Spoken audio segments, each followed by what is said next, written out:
सो good morning everybody. Myself Acharya Vishwendra आज आपसे कुछ ग्राफ्स डिस्कस करूँगा फर्स्ट चैप्टर के यूनिट्स, डायमेंशन और मेजरमेंट। तो इसमें कॉन्सेप्ट आता है फिज़िकल क्वांटिटी। तो पहला क्वेश्चन है कि फ़िज़िकल क्वांटिटी क्या होती है। तो आप ऐसे सोचें कि जो हमारा फिज़िकल वर्ल्ड है उसको अगर हमें किसी को बताना हो उसके बारे में, जैसे सपोज़ करें आप किसी रूम में हैं, तो इस रूम के बारे में दूसरे को हमें बताना हो तो हम कैसे बताएंगे। हम कहेंगे कि इसका लेंथ इतना है, ब्रेड्थ इतना है, विड्थ इतना है, वॉल्यूम इतना है, एरिया इतना है, कलर ये है, टेम्परेचर ये है।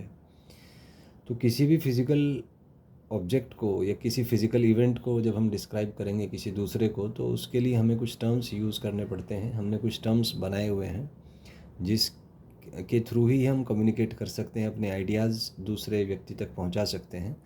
तो उन टर्म्स को ही एक स्पेसिफिक नाम हमने दिया जिसको फिज़िकल क्वांटिटी हमने बोल दिया। जैसे एग्जांपल ले लीजिए, मान लीजिए आप मार्केट में जाते हैं और आप सब्ज़ी खरीदते हैं। तो सब्ज़ी का जो यूनिट है वो केजी में आप खरीदते हैं। 2 किलो केले है ना, 4 किलो लौकी, 3 किलो संतरे। तो ये ज़रूरी है क्योंकि इसके बिना आप फिर कम्युनिकेट नहीं कर पाएंगे तो काम नहीं चल पाएगा। तो किसी भी फिज़िकल क्वांटिटी को हम कुछ टर्म्स में यूनिट की टर्म्स की हमें ज़रूरत पड़ती है, और किसी भी फिज़िकल क्वांटिटी को हम एक न्यूमेरिकल वैल्यू और एक यूनिट की हेल्प से उसको हम एक्सप्रेस कर सकते हैं। तो जैसे अगर कोई फिज़िकल क्वांटिटी एक्स है तो इसको मैं एन इंटू यू लिख सकता हूँ। जैसे 2 kg, मान लीजिए मैंने कोई सब्ज़ी खरीदी और सब्ज़ी का मान लीजिए मास कुछ एम है, तो इस एम को मैं 2 kg लिख सकता हूँ। तो 2 यहाँ पे एक न्यूमेरिकल वैल्यू हो गया और kg इसका हो गया यूनिट। तो ऐसे आप समझ सकते हैं। नेक्स्ट क्वेश्चन इज कि अगर x कांस्टेंट है, सब्जी का जो अमाउंट है, जो फिज़िकल क्वांटिटी का अमाउंट है, अगर वो कांस्टेंट है तो n और u के बीच में ग्राफ कैसे आएगा। तो x is equal to n u is equal to constant. तो यहाँ से हम कह सकते हैं कि n प्रोपोर्शनल टू 1/u होगा। तो क्योंकि इन्वर्स रिलेशन है तो ग्राफ एक रेक्टेंगुलर हाइपरबोला हो जाएगा। यहाँ पे रेक्टेंगुलर हाइपरबोलिक ग्राफ, मतलब कह सकते हैं कि यूनिट अगर बढ़ेगा तो न्यूमेरिकल वैल्यू कम हो जाएगा, और यूनिट अगर घटेगा तो न्यूमेरिकल वैल्यू बढ़ जाएगा। आप ऐसा सोचें कि ना, जो सब्जी वाला है उसके पास अलग अलग यूनिट के मासेस हैं, मासेस नापने के अलग अलग यूनिट हैं। मान लीजिए 1 kg, 2 kg, 5 kg, 10 kg।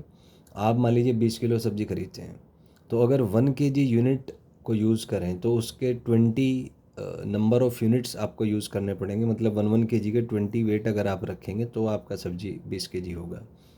2 kg use करेंगे तो 10 बाट रखने पड़ेंगे, 10 जो वेट्स हैं वो रखने पड़ेंगे।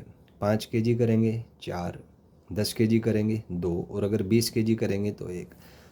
तो ये इस तरीके से हम कह सकते हैं कि किसी constant amount of physical quantity के लिए जो नंबर ऑफ़ यूनिट है या जो नंबर है, न्यूमेरिकल वैल्यू जो है, वो यूनिट के इन्वर्सली प्रोपोर्शनल है, और दोनों का प्रोडक्ट क्योंकि कांस्टेंट होता है।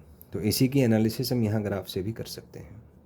नेक्स्ट क्वेश्चन इज़, अगर n और 1/u का ग्राफ बनाएं तो हम कह सकते हैं कि n क्योंकि प्रोपोर्शनल टू है 1/u, तो इसको कह सकते हैं प्रोपोर्शनल टू x। तो ग्राफ एक स्ट्रेट लाइन आ जाएगा इसे।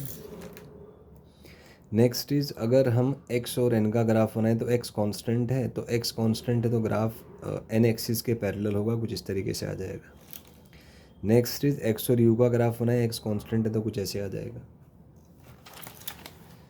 नेक्स्ट इज़, अगर हमें 2 पॉइंट्स दिए हुए हैं ग्राफ पे, पॉइंट 1 एंड पॉइंट 2, 1 के कोऑर्डिनेट्स हैं u1 n1, 2 के कोऑर्डिनेट्स हैं u2 n2, तो हम कह सकते हैं कि n1 u1 is equal to n2 u2 होगा। तो इस तरीके से इसको देखा जा सकता है। Thank you and have a nice day.